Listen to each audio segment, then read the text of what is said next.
मिथिलांचल का एकमात्र TV channel Mithila much news अब यूट्यूब पर भी। आप यूट्यूब पर मिथिला मच न्यूज सब्सक्राइब कर न्यूज के लिए रहे अपडेट। इसके अलावा पोर्टल पर www.mithilamachnews.com पर भी दिन भर की खबरें ब्रेकिंग के साथ। राजनीति बहुत कुछ सिखाती है, लेकिन सवाल यह है कि आज की परिस्थिति में जो राजनीति है वो कई मोड़ पर लाकर खड़ी कर दी। यानी कि जनता ये सोच रही है कि आखिर इस बार वोट किस मुद्दे पर दिया जाए। मुद्दे तो कई ऐसे हैं जिसे पक्ष और विपक्ष लेके चलते हैं, लेकिन सवाल यह है कि देश और आने वाली पीढ़ी की जब भी बात कहते हैं तो लोग कहते हैं कि मोदी भक्त है। दूसरी तरफ जब भी ये कहा जाता है कि बेरोजगार एक तरफ खड़े हैं और आज तक रोजगार नहीं मिला, 15 लाख अकाउंट में नहीं आए, तो लोग कहते हैं कि ये विपक्षी यानी राहुल का पक्ष ले रहे हैं। लेकिन मुद्दा तो जरूर है, गांव में जाकर के देखें मुद्दा। हम बता दें, हमारे साथ आज वो युवा हैं जिनके कंधों पर जिम्मेवारी है इस देश की, जिनके कंधों पर जिम्मेवारी है एक नए दल को चुनकर इस बार प्रधानमंत्री बनाने की, जिनके कंधों पर एक जिम्मेवारी है कि अच्छे उम्मीदवार जो ईमानदार हो, जो निस्वार्थ रूप से सामाजिक कार्य कर सके, अपने विकास, अपने क्षेत्र का विकास कर सके और पूरे देश का। हमारे साथ देख ले, एक तरफ पूरे हमें लगता है कि ये भारतीय जनता पार्टी और चौकीदार हैं एक तरफ, और दूसरी तरफ ये वो लोग हैं जो अपने आप को थानेदार कहते हैं और हमेशा आरोप प्रत्यारोप लगाते हैं। अब एक चीज अहम मुद्दे पर हम लोग बात करेंगे और बहुत काफ़ी आप हमारा यह कार्यक्रम आधे घंटा गौर से सुनेगा, क्योंकि जिस युवाओं के कंधे पर जिम्मेवारी है वो क्या सोचते हैं। ये एक चीज है कि आप लोग चौकीदार कह करके इसको दिग्भ्रमित क्यों कर दी, दिशा क्यों अलग बढ़ गई, चौकीदार दिशा क्यों हटा दी? किसने कहा आपसे दिशा दिग्भ्रमित कर दिया? चौकीदार पर ध्यान हो गया, लोग कहते हैं थानेदार। ऐसा कुछ नहीं है। जो भी योजना 4 साल में 5 साल में जो विगत जो योजनाएं लगी हैं वो तो मतलब मुझे लगता है पिछले 55 साल में कभी ऐसा नहीं हुआ। चौकीदार तो उन्होंने शुरू में कहा कि मैं प्रधान सेवक हूँ, मैं इस देश का चौकीदार, उनको शपथ ग्रहण से पहले ही कहा था। ये कोई नया नहीं है। अगर आप उसको नया सुने हैं तो वो एक आपकी गलती है। शायद आप सारे चौकीदार ही हैं, सब चौकीदार हैं। सर मैं आपको बताना चाहता हूँ कि चौकीदार का जो फॉर्मूला है ये ना कि टोपी पहनकर व्हिसिल बजाना, ना कि लाठी लेकर। मोदी जी ने कहा था कि जो अपने देश के हित के लिए काज करेगा, जैसे हम अपने घर के लिए खड़े काम करते हैं, वो असल में चौकीदार का उन्होंने फॉर्मूला बताया था कि हम सब देश के चौकीदार हैं। जिस जगह चौकीदार खड़े होते हैं उस जगह गरीबों के लिए दरवाजा बंद रहता है। देखिए, ये कॉन्सेप्ट चौकीदार ये सब होना ही नहीं चाहिए। चुनाव अभी मुद्दों पर लड़ना चाहिए। जिस तरह से लगातार भाजपा की राजनीति रही है, आरएसएस की ये राजनीति रही है कि हमेशा वो पहले हार्डकोर हिंदुत्व को लेकर अटल बिहारी वाजपेयी आए, फिर वो थोड़ा सॉफ्ट हो गए, फिर आडवाणी को लेके आए, फिर वो थोड़े सॉफ्ट हो गए, फिर वो नरेंद्र मोदी को लेके आए, वो थोड़े सॉफ्ट हो रहे हैं। अब नया योगी आदित्यनाथ आए। तो चुनाव के अंदर बेरोजगारी मुद्दा रहना चाहिए। चौकीदार आप लोग मुद्दा तो रखे नहीं, आप लोग सीधा मोदी के खिलाफ काली मोदी करके इतना मोदी आपने क्या कि जनता भी मोदी करने लगी। नहीं, अभी देश के अंदर ऐसी स्थिति है, एक तरफ वो लोग खड़े हैं जो देश को कहीं ना कहीं गर्त में ले जाने वाले लोग हैं, एक तरफ वो लोग खड़े हैं जो संविधान को बचाने वाले लोग हैं। निश्चित रूप से आपका सवाल जायज है। यहाँ पर 31% वोट प्राप्त करके एनडीए ने पिछली बार सरकार में आई, लेकिन 69% वोट वो एनडीए के खिलाफ ही थी, जो आम जनता का था। निश्चित रूप से विपक्ष इसमें सफल नहीं रहा। 22 गठबंधन लोग खाली मोदी इतना किए। 22 गठबंधन तो कम है, 22 गठबंधन तो कम है। इतना मोदी आप लोगों ने मोदी किया, ये लोग तो बाद में करने लगे। मोदी क्यों नहीं करे? हर एक श्रेय मोदी जी ले रहे हैं, तो मोदी को ही ना हर एक चीज मिलना चाहिए। जो चीज आर्मी कर रहे हैं उसका भी श्रेय मोदी जी ले रहे हैं। सर मैं सुरक्षा की सवाल पर यहाँ पर क्रॉस करना चाहूँगा। सुरक्षा की सवाल पर मैं यहाँ पर आपका क्रॉस करना चाहूँगा कि मोदी जी ने ये नहीं कहा, आप ध्यान से सुनिए, मैं भी चौकीदार हूँ, कार्यक्रम चला था जिसमें एक ऐसे ही प्रश्न करने वाले व्यक्ति ने उनसे पूछ दिया कि मोदी जी आपने जो अभी स्ट्राइक की है, उन्होंने साफ कहा कि मैंने स्ट्राइक नहीं किया, सेना ने स्ट्राइक की। मैं आपको बता दूं कि जहाँ से भी आज्ञा की, ऑर्डर की बात होती है वो कहीं ना कहीं प्रधान सेवक ही देता है। ये मोदी जी पहले ऐसे बंदे हैं जिन्होंने अपने 5 साल के शासनकाल में अपने आदेश देकर इतने सेना को इतना मजबूत कर दिया कि वो आज एयर स्ट्राइक, सर्जिकल स्ट्राइक करने में काफी मजबूत रही है। आज 2019 के चुनाव में महंगाई मुद्दा नहीं है, विकास मुद्दा नहीं है, चौकीदार चोर है मुद्दा है। हम बताना चाहते हैं जो चौकीदार चोर कहते हैं, राहुल गांधी जो चौकीदार चोर बोलते हैं, हम उनको कहना चाहते हैं कि आप अपना पूरा संपत्ति नरेंद्र मोदी जी के नाम कर दीजिए। नरेंद्र मोदी अपना संपत्ति आपके नाम कर देते हैं और दोनों राष्ट्र हित में अपना संपत्ति घोषित कीजिए। आप कीजिएगा?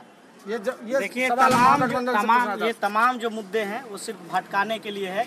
अगर आज हमारे साथी ने कहा कि सेना को पूरी छूट मिली, एक सेकेंड, सेना के लिए उन्होंने ये किया, लेकिन आज आप देख रहे हैं कि एक सैनिक बनारस से मोदी जी के खिलाफ चुनाव लड़ने का ऐलान कर लिया, यहाँ तक कि वो पूरी तैयारी में है, तो कहाँ वो सेना के साथ? आप 370 धारा नहीं। सर मैं आपको बता दूं, कांग्रेस का जो अभी तक घोषणा पत्र रहा है वो ये कह रहा है कि 370 धारा हम नहीं हटाएंगे, इस पर सोचेंगे नहीं।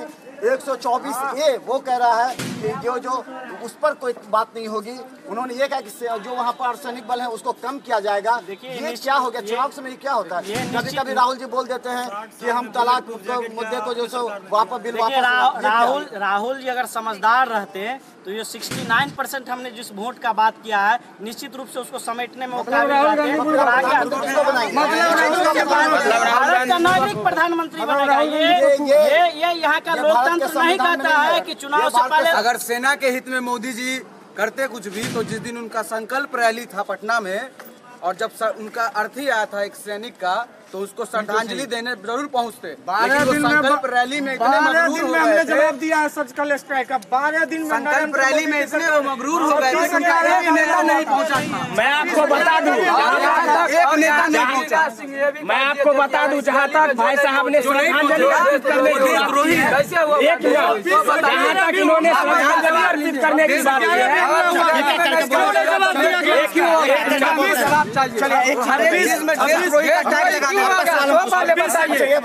मनमोहन जी 26 11 हमला हुआ था, क्यों नहीं जवाब दिए? हमारे नरेंद्र मोदी सरकार ने 12 दिन में जवाब दिया। जो लोग सर्जिकल स्ट्राइक पर सवाल करते हैं वो सेना का वाहवाही करते हैं। सेना का पोस्टर बैनर पे फोटो लगा के प्रचार करते हैं। सेना के हित में बात करिए। सरकार और केंद्र भी आपकी सरकार है, 1.5 गुंडा RDS इंडिया में कैसे पहुंचा? केंद्र की नरेंद्र मोदी सरकार जवाब देना चाहिए। लोगों को सेना पे भरोसा नहीं, वो लोग सवाल करते हैं। स्पष्ट है, जिस समय में नरेंद्र मोदी अपने कार्यभार संभाले, उनकी दायित्व बनती थी देश का सेवा करना। ये जरूरी नहीं है कि कोई भी अगर घर में सर्विस भी करते हैं तो परिवार को चलाना उसका दायित्व होता है। अब ये ने पॉलिटिकल पार्टी के लिए अपना वो नरेंद्र मोदी अभी समाज के दौर में वो अपना मुद्दा बना रहे हैं कि हमने ये काम कर दिया। आप उस समय में प्रधानमंत्री थे, इसीलिए काम किए। आप 4 सालों में कितना कुछ अपेक्षा करते सो बताइए। देखिए 4 साल में मैं व्यक्तिगत उनको देता हूं, क्योंकि आने वाले समय में जो हमारी जनसंख्या बढ़ती जाती है, आवश्यकता होती जाती है, इससे पहले उस समय में हमारे देश के बहुत कम जनसंख्या थे, इसीलिए इतने 55 साल जो कर रहे हैं, 55 साल अगर कांग्रेस या कोई भी अन्य नेता जो किए, चले हम बता दें पहले क्यों नहीं तोड़ा गया कि अगर अभी राहुल गांधी को बहुत कुछ सोचने की आवश्यकता है, क्योंकि उनका जो स्टेटमेंट आता जा रहा है वो कहीं न कहीं, जैसे कई महिलाएं, मुस्लिम महिलाओं ने कहा कि वो करें कि हम जाएंगे तो 3 तलाक बिल पास नहीं होगा। दूसरी बात, ये जो जम्मू कश्मीर पर जो अभी आया है, जिससे लेकर के जनता पूछ रही है कि आखिर ये देशद्रोह वाली बात कैसे कर रहे हैं। वो कहते हैं देशद्रोह का मुकदमा ही हटा देंगे, देशद्रोह होने ही नहीं। मैं एक बात बताना चाहूंगा, उसको पूछने वाला भी देशद्रोही होता है। जरा उन लोगों की एक एक करके बोलिए ताकि सब लोग सुने आपकी बात को। ये बताइए, मोदी जी ने महिलाओं के लिए क्या किया? रोजगार के लिए कहाँ गया? आपने कहा था रोजगार होगा, कहाँ है रोजगार? रोजगार का मतलब ये नहीं होता है कि सिर्फ आपको सरकारी नौकरी दी जाए। रोजगार का मतलब होता है कि हम अर्थशास्त्र के स्टूडेंट हैं और हमको पढ़ाया जाता है। रोजगार वो होता है जिससे कि उस व्यक्ति का घर चलता हो। अगर कोई रिक्शा भी चलाता है, उससे उसका घर चलता है, तो वो उसका रोजगार होता है। और रोजगार का सही मतलब मिल जाता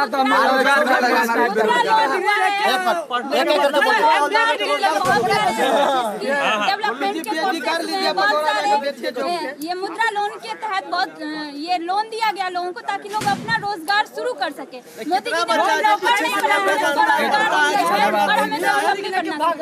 लेकिन ये बात तो भी आप मान सकते हैं कि एक जो छात्र जो अपेक्षा करता है, जो पढ़ता लिखता है कि उसका जो बेहतर कैरियर बनेगा। आपके मिथिलांचल में अभी तक कोई कारखाना नहीं अगर सरकारी नौकरी ही रोजगार है तो अंबानी जी तो गरीब हुए फिर क्या?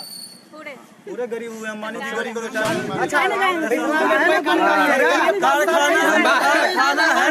सर एक बात बताइए, है या नहीं है? ये तो सवाल लोग पूछेगी ना।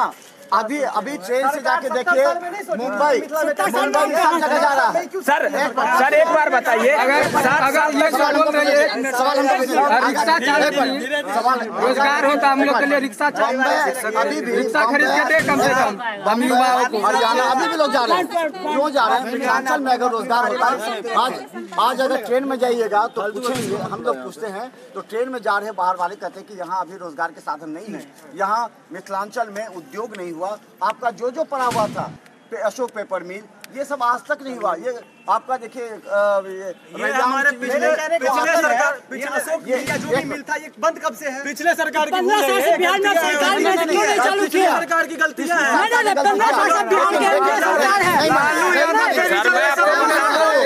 15 साल से नहीं है, 15 साल से जिस तरह से बोलिए कि रिक्शा चालक जो अपना पेट भरने के लिए जो रिक्शा चालक है वो रोजगार होता है, तो कम से कम हम युवाओं के लिए चाय खोलने के लिए मोदी जी अगर कुछ पैसा दे देते, 15 लाख ही नहीं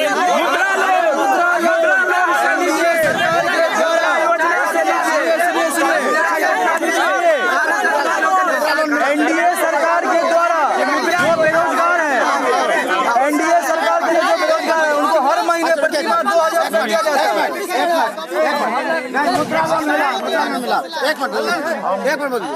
हम दरभंगा के नागरिक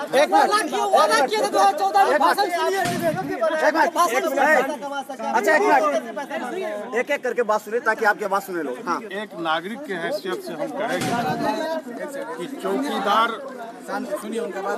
चौकीदार चोर का नारा लगाना, जो चौकीदार यह है प्रतीक रूप में कि किसी भी भ्रष्टाचार के खिलाफ हम जागरूक नागरिक हैं, उस पर आप चोर का नारा लगाते हैं। नंबर एक, चोर का नारा कौन लगवाता है? बहुत पीछे नहीं जाएगा, आज ही पकड़ाया है सारा कागज।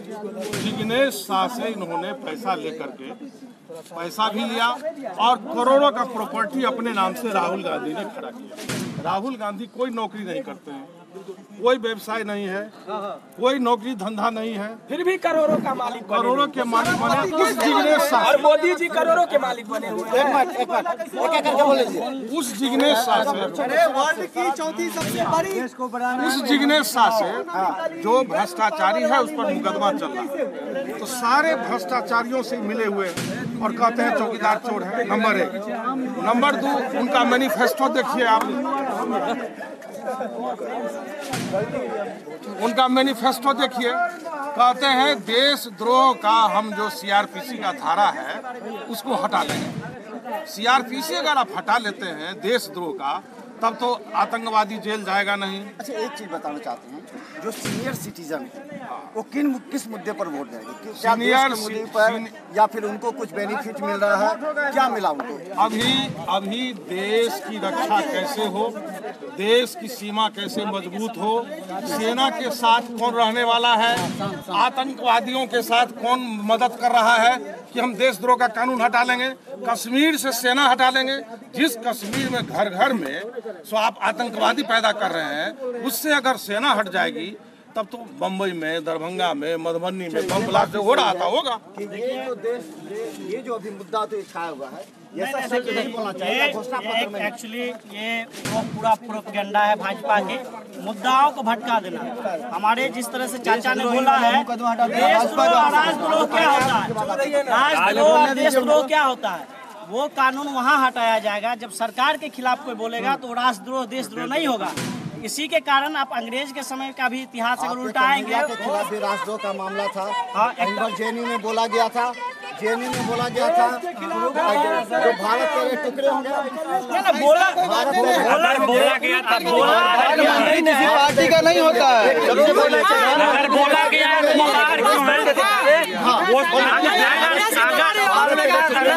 वीडियो वायरल है। वीडियो वायरल है उसका, साबित हो गया था। टोटल हो चुका है। लेकिन आम आदमी पार्टी की सरकार है दिल्ली में, उसने उस केस को दबा के रखा है। लेकिन देखिए अभी जो आपको मतलब केंद्र शासित प्रदेश होते हैं, वहाँ के तमाम पुलिस प्रशासन केंद्र सरकार के अधीन होता है। आपने देखा है कि अब लगता है कि 3.25 साल होने को है, इस फरवरी में ही 3 साल पूर गया। लेकिन वो आनंद फानंद में जब चुनाव कन्हैया ने ऐलान कर दिया कि बेगूसराय के अंदर हम भाजपा को धूल चटाएंगे, तब आनंद फानंद में जिस तरह से चार्जशीट दाखिल किया गया पटियाला हाउस को उसके अंदर, तो उसने फटकारा है कि तुम इस तरह इतना जल्दी में तुम कैसे जो है चार्जशीट तैयार किए। तुम पहले वहाँ के सरकार से कन्हैया जो बोला था जो आर्मी वाले वहाँ रेप करते हैं, नहीं कहा, अरे उसके बोलने का अंदाज समझिए। कन्हैया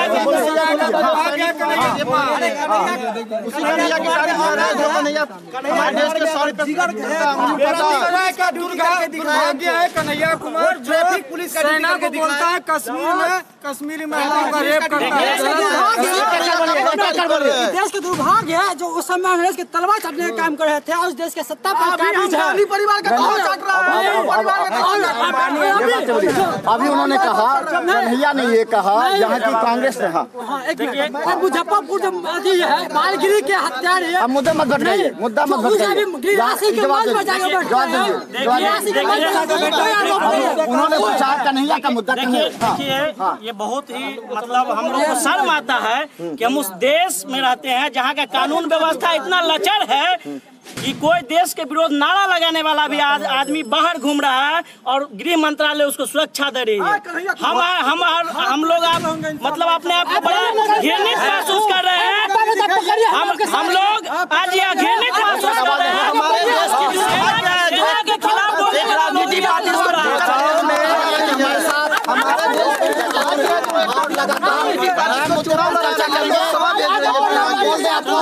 प्रत्येक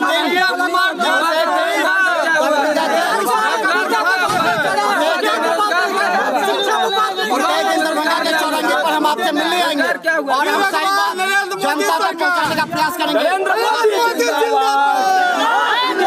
नरेंद्र मोदी जिंदाबाद, देश के चौकीदार जिंदाबाद। हम आपको बताएंगे दरभंगा में लगातार मुद्दे क्या है।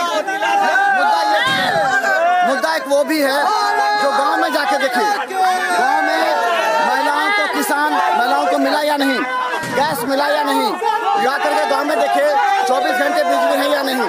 लेकिन इन मुद्दों को छोड़ करके देश सुरक्षा और देशद्रोह का बात उठाया जाता है, जो कहीं न कहीं दिग्भ्रमित करता है।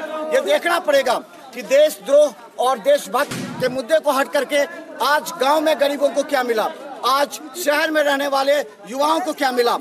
क्योंकि सवाल ये है कि देश और आने वाले समय में मुद्दे नहीं भटके और आप लोग ऐसे को चुने जो आपके देश की सुरक्षा के साथ रोजगार उपलब्ध करा सके, गुणवत्तापूर्ण शिक्षा दे सके। क्योंकि ये युवा तभी अपना कैरियर बना सकते हैं जब इनको एक गुणवत्तापूर्ण शिक्षा दी जाएगी और सरकारी नौकरियों में नए अवसर ढूंढे जाएंगे। क्योंकि सभी लोग चाहते हैं कि भारत अगर विकसित देश बनेगा तो इसमें युवाओं की काफी भूमिका। और आप लगातार मिथिला मंच न्यूज़ दिखाएगी चौरंगी से प्रत्येक दिन। आइए अपने विचार रखें ईमानदारी से, मुद्दे को मत भटकने दीजिए। मुद्दा अगर भटकेगा तो नुकसान आपको होगा। धन्यवाद।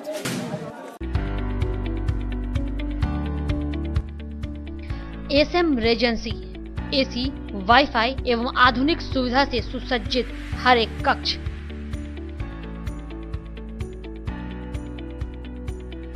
बेकरी के कई आइटम उपलब्ध,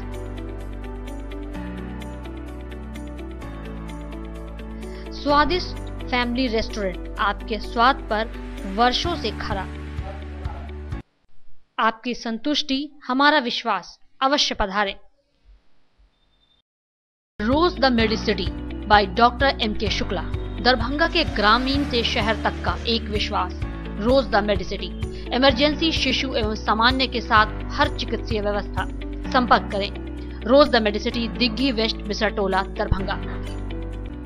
पारस हॉस्पिटल, मिथिलांचल का गौरव।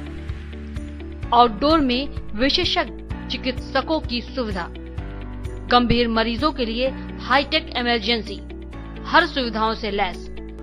पारस hospital, VIP road, Alpatti, Darbhanga.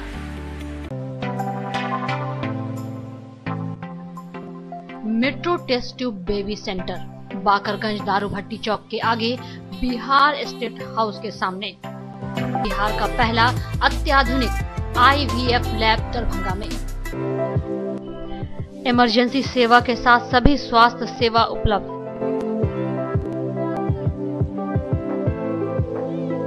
संपर्क करें metro test tube baby centre. Manners public school, Dilawarpur, Darbhanga. Affiliated to CBSE of 10+2 new Delhi. CBSE नई दिल्ली से 10+2 स्तर तक मान्यता प्राप्त एक Adarsh Vidyalaya.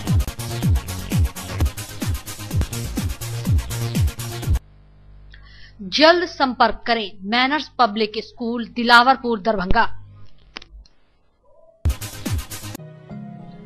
Don Bosco school, BP पाकर, दरभंगा। CBSE 10+2 नई CCTV की निगरानी एवं डिजिटल बायोमेट्रिक उपस्थिति की व्यवस्था। नामांकन प्रारंभ, जल्द संपर्क करें don Bosco school, BB Pakar, Darbhanga. Saint Columbus English school, Shivaji Nagar, Darbhanga. निशुल्क कंप्यूटर शिक्षा, स्मार्ट क्लासेस की विशेष व्यवस्था, उर्दू के पढ़ाई की विशेष व्यवस्था। नामांकन के लिए संपर्क करें Saint Columbus English school, Shivaji Nagar, Darbhanga.